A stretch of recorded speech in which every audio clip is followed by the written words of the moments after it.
Redcon, nous voilà! Ah, les nouvelles informations qu'on nous sert au compte-gouttes qui n'ont clairement pas été pensées avant, ça se sent tellement au fur et à mesure de cette série.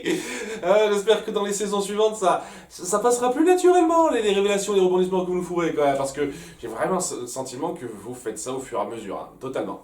Enfin bon, l'épisode premier qu'on traite, là, ça va être vraiment trop grossier pour que je pardonne ça, puisque ça commence sur Steven qui se dit, tiens, il faut que je grandisse un petit peu, donc je me débarrasse de certains de mes jouets.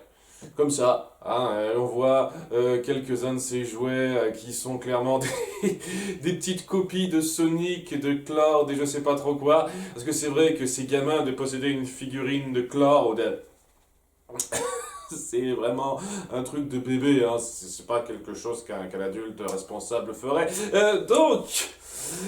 Il y a Steven qui s'apprête à ranger ça, mais il tombe des escaliers et Garnet la rattrape. Steven dit «Ah, c'est une chance que tu sois là» et Garnet dit «Pas tant que ça, puisque j'ai un pouvoir qui me permet de voir venir les choses». C'est-à-dire, pour quelqu'un qui voulait garder ça secret, je trouve que tu te confies assez vite à Steven, parce que voilà, il y a ce truc qu'on révélera à la fin où elle a un peu peur de lui avouer ça, mais elle lance quand même le truc assez vite pour que Steven se pose des questions et qu'elle lui dise, quoi. J'ai le sentiment qu'elle était dans une journée où elle voulait lui dire il faut qu'il sache que j'ai des pouvoirs de vision du futur, tout ça, tout ça. Et ouais, quoi.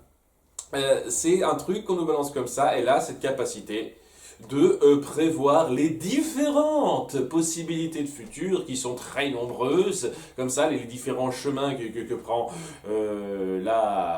les choix qu'on décide de faire. Et non.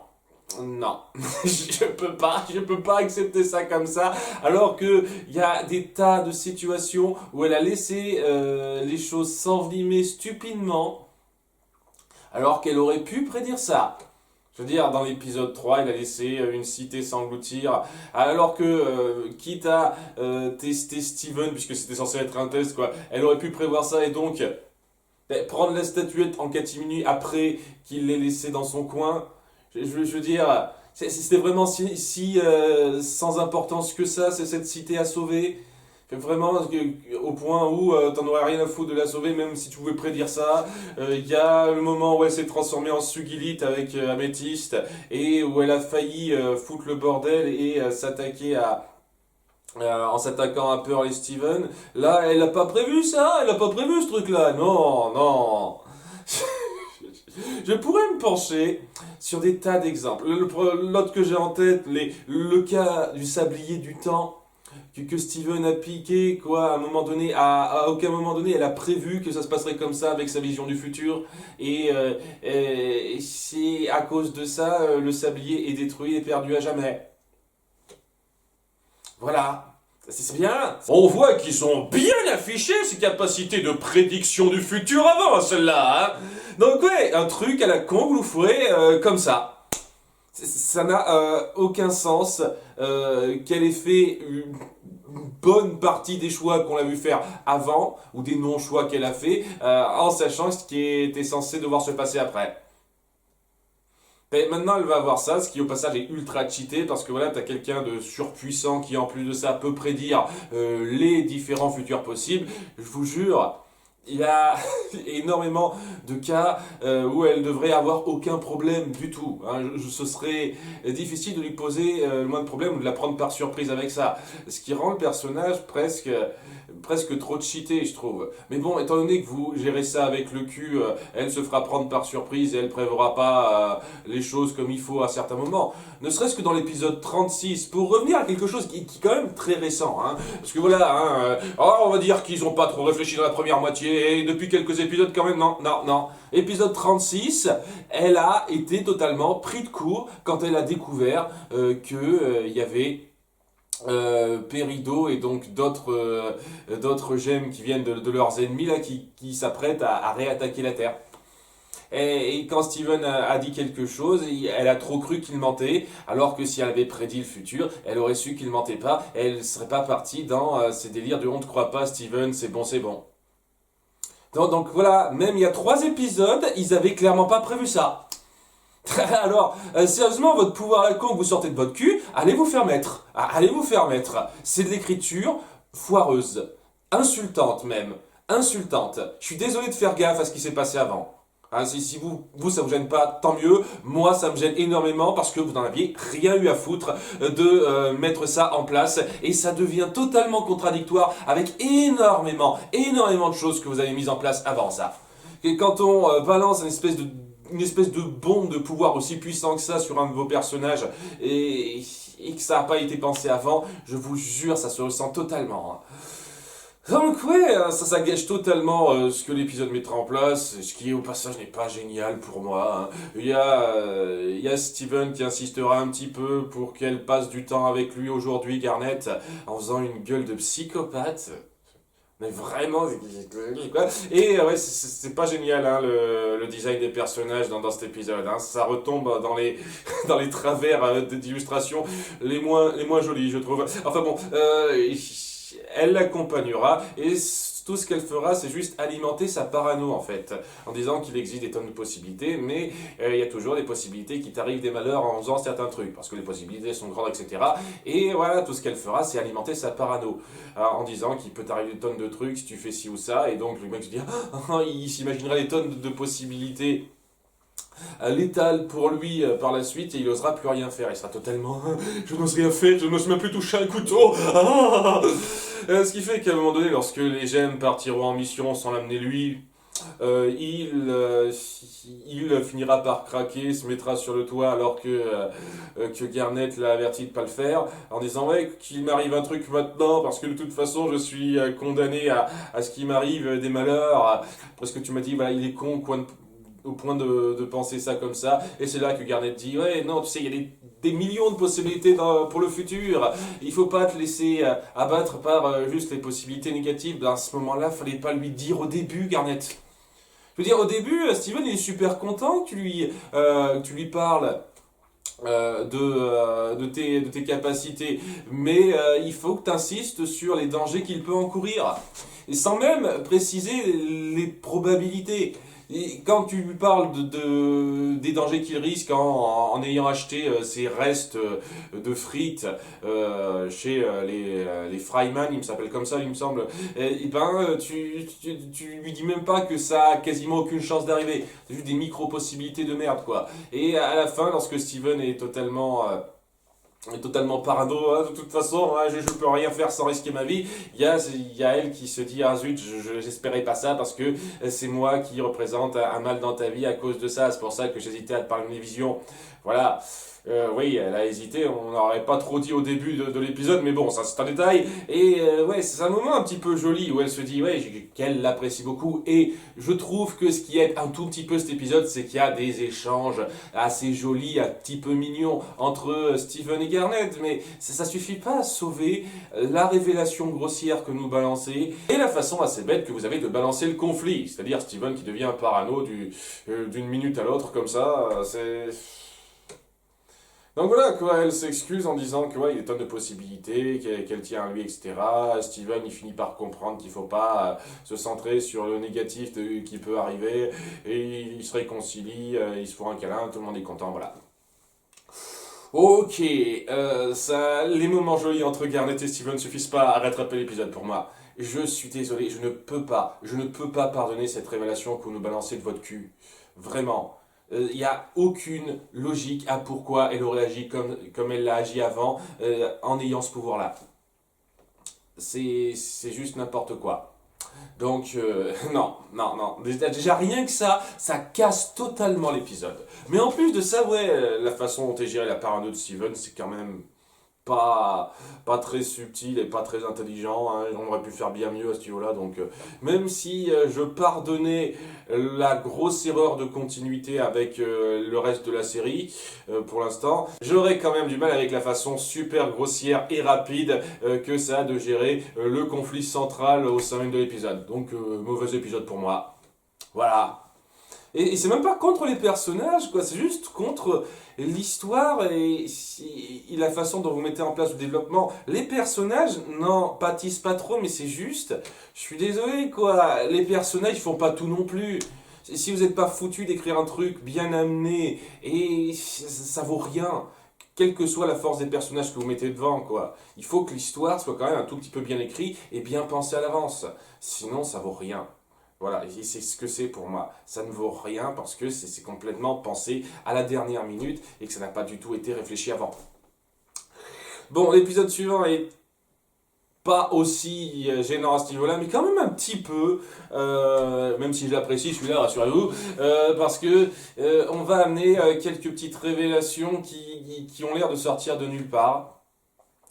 Et on commence déjà avec un truc qui me fait pas mal tiquer. Nous sommes l'épisode 40, donc 4 épisodes après l'épisode 36, et c'est à ce moment-là que Pearl, Garnet et Améthyste un petit peu décident de ramener les drones que Peridot avait laissés sur le coin des téléporteurs vers d'autres galaxies. Genre, pendant 4 épisodes, elles n'ont pas pensé à le faire.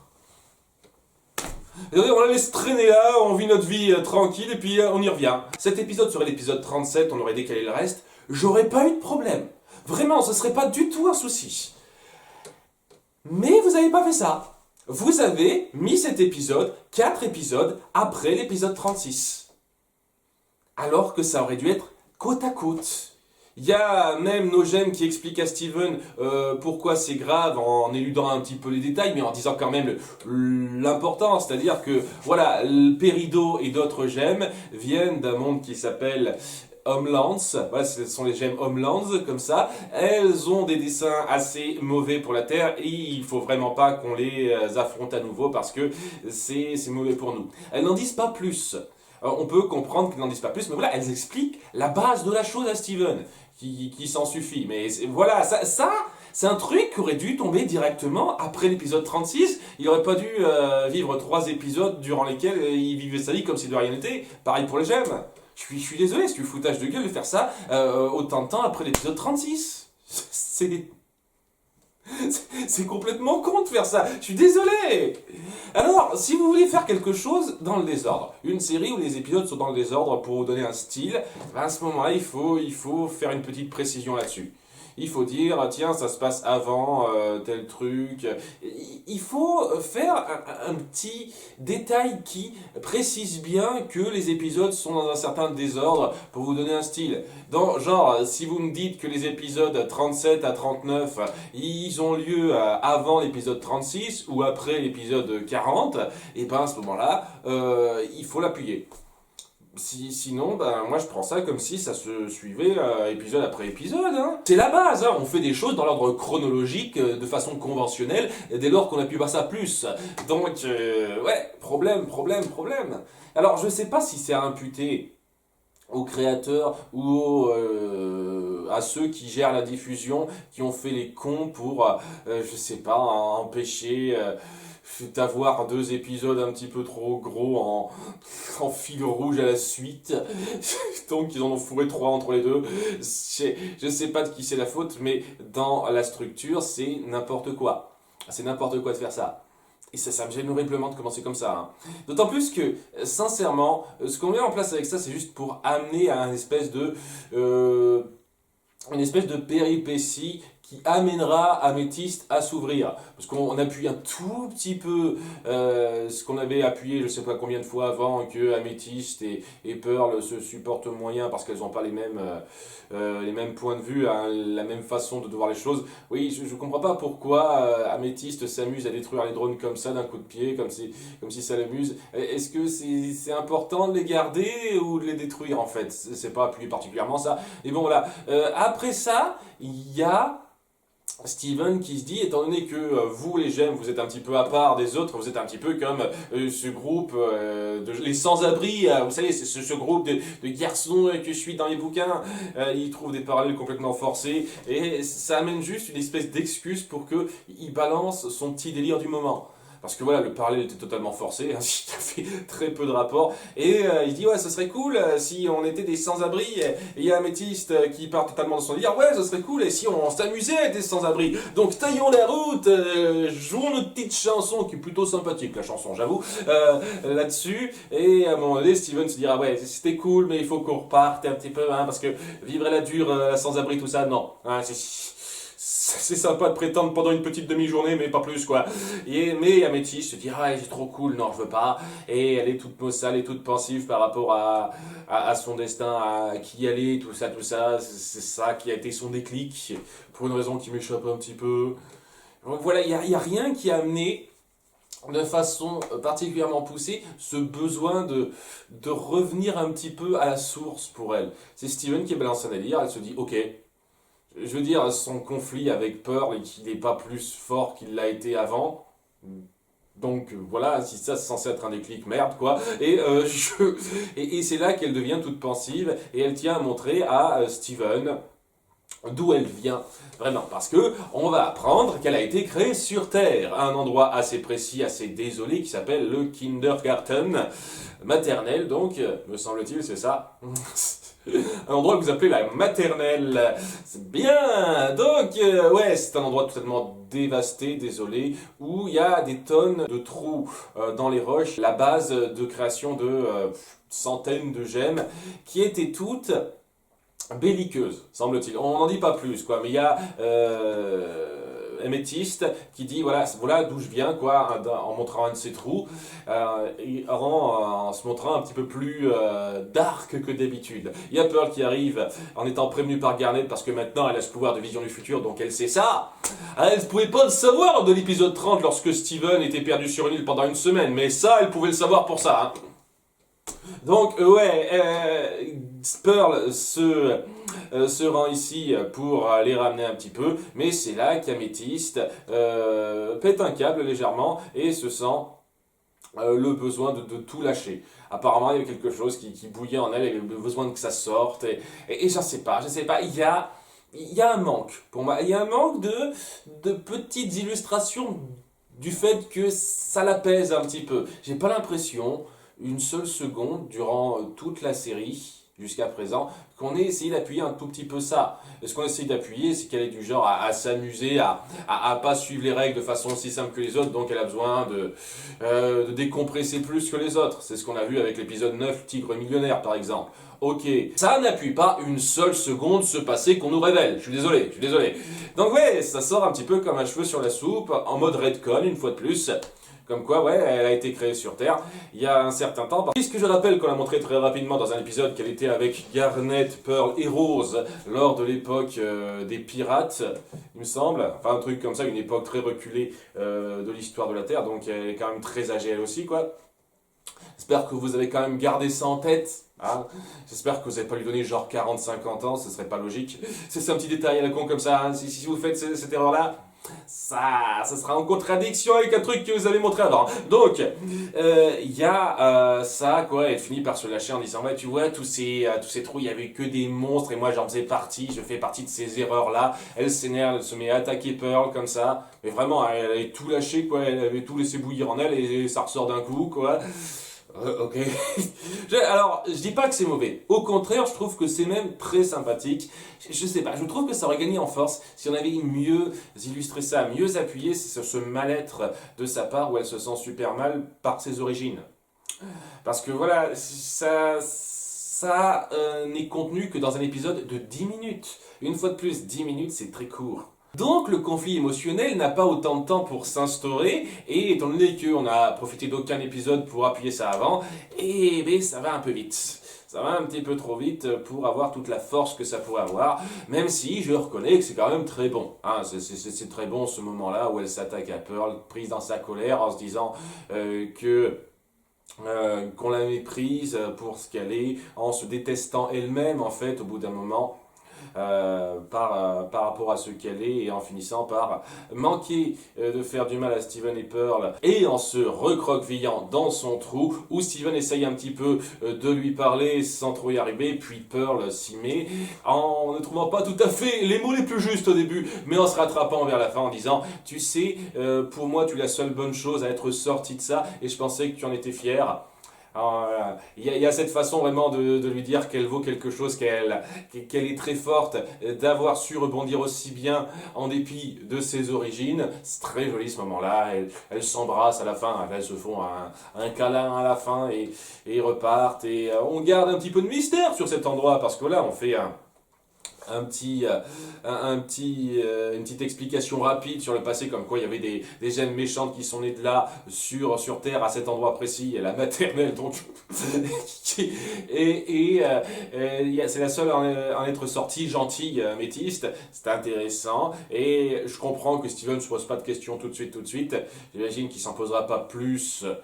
Dans les épisodes qui vont suivre, hein. Bien entendu, on va garder le suspense, et pour ça, il faut que Steven ne se pose pas de questions, une fois de plus, mais en soi, ce que ça met en place sur cet endroit-là, le conflit émotionnel d'Améthyste, et comment elle ressent ça, comment elle ressent ce qu'elle vaut par rapport à ses origines, c'est très bon. Ça aurait mérité à être mieux amené, c'est ça le problème. Et ça ôte un peu de force à ça, pas mal de force à ça, je vous cache pas. Parce que voilà, une fois qu'on tombe dedans, qu'on tombe dans ce moment où elle s'énerve, où elle a vraiment une colère contre elle-même, je trouve ça très bon. Vraiment, ça rehausse le personnage et ça explique un petit peu mieux le caractère qu'elle affiche.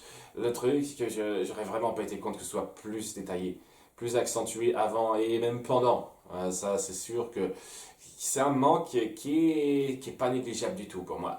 Ce qui fait que je peux pas adorer cet épisode. Mais j'apprécie quand même ce que ça veut faire autour du personnage d'Améthyste. Et ouais, enfin l'épisode où j'arrive à apprécier un peu. Voilà, hein, ça fait pas mal de temps que Améthyste, elle est juste là histoire de dire pour moi, sauf quand on se centre un peu plus sur elle, où elle est un peu gonflante. Là, elle me plaît un petit peu, Améthyste. Voilà, si on continue un petit peu comme ça autour du personnage par la suite, elle pourrait devenir un personnage décent. Voilà, c'est tout ce que j'espère. En tout cas, une fois de plus, cette série joue un petit peu trop yo-yo avec sa qualité en ce qui me concerne, ce qui fait que, ouais, elle devient un tout petit peu frustrante quand même, un tout petit peu frustrante. Mais bon, c'est pas comme si c'était globalement mauvais. Hein, je prends quand même le positif, parce que le positif est quand même loin d'être anodin et vaut quelque chose. En espérant que ce sera une fois de plus, davantage sur le positif par la suite et qu'on évite les écueils de perte de temps qu'on avait eu avant. Enfin bon, à bientôt pour les épisodes 41-42. Bye!